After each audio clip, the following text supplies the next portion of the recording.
So we should probably talk about the one thing we're avoiding, and that is whenever I do a means problem, I need to be able to find my degrees of freedom. So the question is, when I deal with two means, what exactly is degrees of freedom? It's important to remember that for a one mean problem, my degrees of freedom is n minus 1. And so it would seem like if I was just doing two means, then maybe I could go ahead and do n minus 2 or something. Turns out the formula is not nearly that straightforward. So first thing I need to do is go ahead and give it to you. My degrees of freedom when I'm dealing with two samples is actually going to be a little bit convoluted. It starts by taking s1 squared over n1 and adding it to s2 squared over n2. I then take this and I square it all. After I'm done with that, I go ahead and I divide it by something. In fact, I divide it by s1 squared divided by n1 quantity squared divided by n1 minus 1. And I go ahead and I add it to the same thing for my other samples. s2 squared over n2 quantity squared all over n2 minus 1.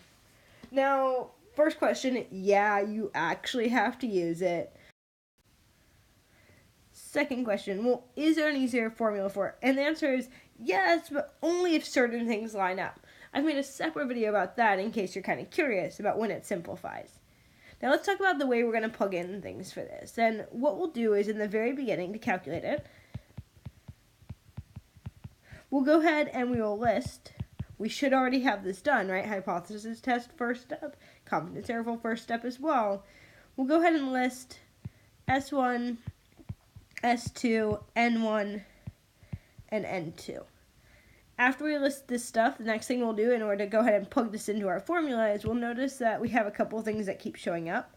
That is this right here also shows up here on the bottom. So what we'll go through about doing is finding what S1 squared over N1 is and what S2 squared over N2 is. After we have this, it's a matter of just taking that value. Let's call this one green, and plugging it in here and here. If we call the other one blue, we'll plug in there and there. So in reality, once we find those two values, the calculation itself isn't all that awful. We'll go ahead and do an example of it in the next video.